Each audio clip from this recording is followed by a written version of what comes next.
Happy weekend. As promised, we are going through part 2 of how to boost our kids up with love. And we were talking about in part 1 all the fabulous benefits that boosting our kids up with love and showing them different ways of love and patience and pointing out the positives in their life helps them with coping skills, resiliency, perseverance. I didn't even add in problem solving, empathy. Truly is a lot of life skills that come along with being able to do these things with your kids. And we left off last time with handle mistakes. Let's go back to the beginning so that we can review very quickly the first 6 ways that we can show our kids love, which develops all those fabulous traits: empathy, perseverance, resiliency, problem solving. Get them in your brain because this is good stuff. Good stuff. You are great. Telling them how great they are, but be specific with the actions that you're identifying. Telling someone they're doing a good job isn't good enough. Be specific. Give them lots of praise, even if it's praise just in the smallest of steps. Praise in the right direction. Create a list. This one was so powerful for my kids. When I created a list a little bit every day of all the good things, all the happy things, the things that made them smile, help them reflect back on some positivity in their life, help with that positive self-talk and that resiliency that we already mentioned. Express was our next one. I'm so proud of you. How are you feeling right now? And I'm so proud of you because you did a great job with using your best handwriting on your homework. I'm so proud of you that you got dressed and brushed your teeth the first time asked. How does that make you feel inside? Right? Express that. Handle mistakes. Remember, kids will make mistakes. They will. We make mistakes and we're all grown up, right? Kids will make mistakes, but you have to remember that it's not the kid that's bad. It was a poor decision and it just needs to be fixed. And while we're addressing that mistake, please control yourself. Control yourself. Remember how we left off with that story of my kiddo who got out of his seatbelt?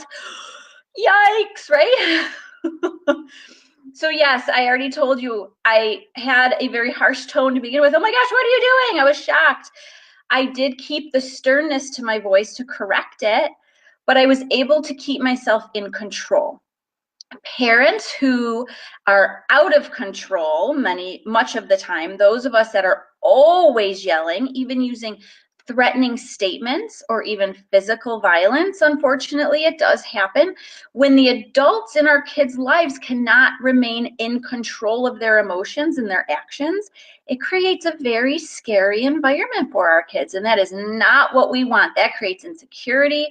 That also creates a huge amount of teaching our kids the wrong thing. Do we want them flying off the handle at school? No. Do we want them using physical aggression with their friends? Absolutely not. Do we want them breaking down and crying or having anger outbursts? No. Then our kids should not be taught that from adults.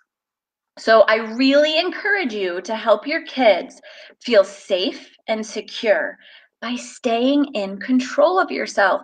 And if you have someone in your life that your kids are around and you feel that they are not being able to remain in control of themselves the majority of the time, I would highly encourage you to reevaluate that situation.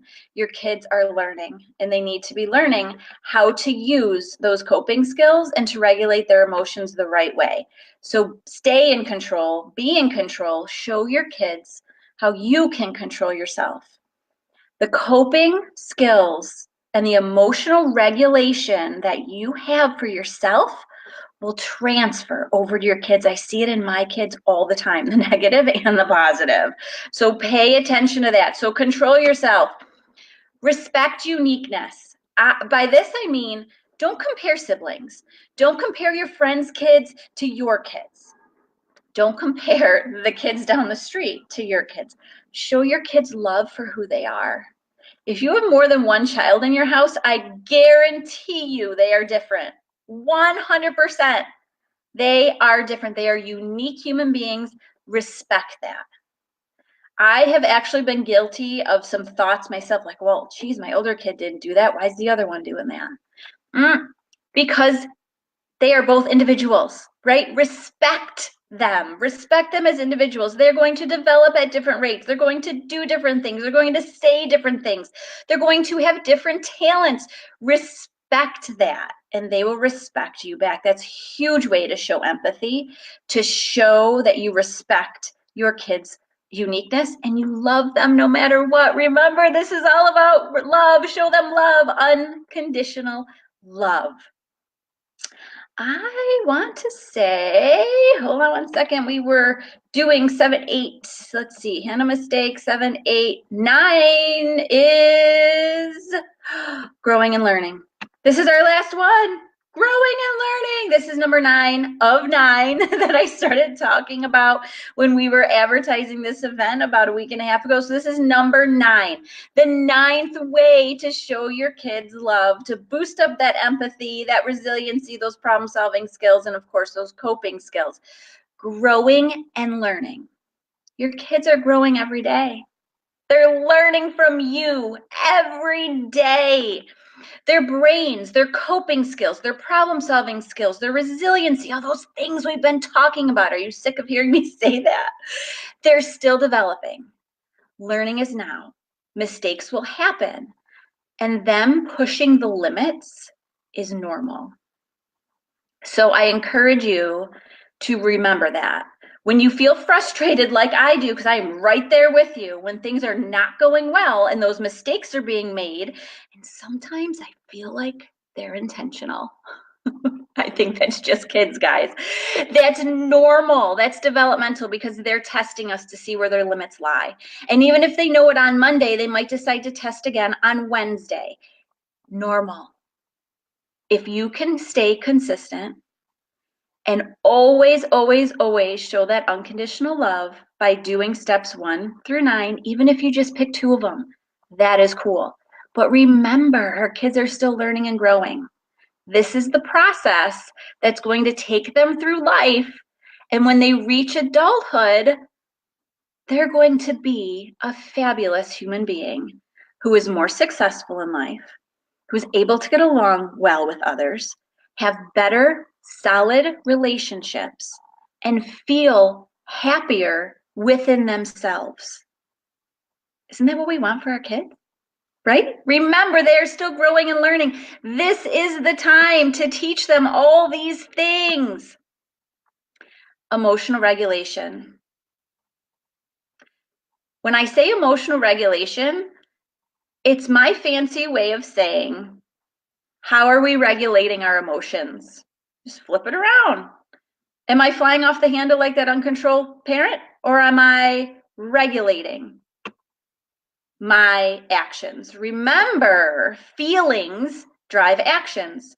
So is my anger driving me to have an angry reaction? Hopefully not, right? I need to be able to take a step back and use my coping tools. I'm stressing that for you. Coping tools so that I can regulate and make those good choices. We are trying to get our kids to use coping tools too. Posted tons of stuff in my closed group about coping tools for kids.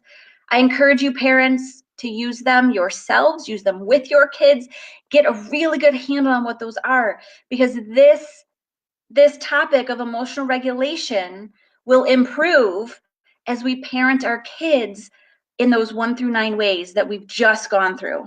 Part 1, part 2, right? All right, I'm going to leave you with this. Even a child knows, ...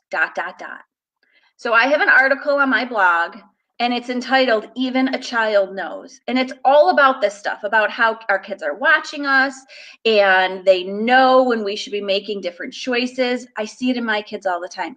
Check out the article. comment, come on back, let me know what you think. If you're catching this on the replay, comment, like, love, shoot me an emoji, head on over to that article, take a look at it, read it, comment, come back, let me know what you think.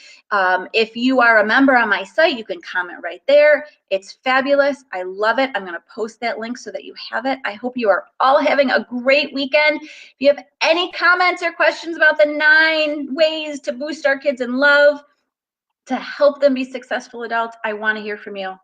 I truly, truly want to hear from you. We can dictate our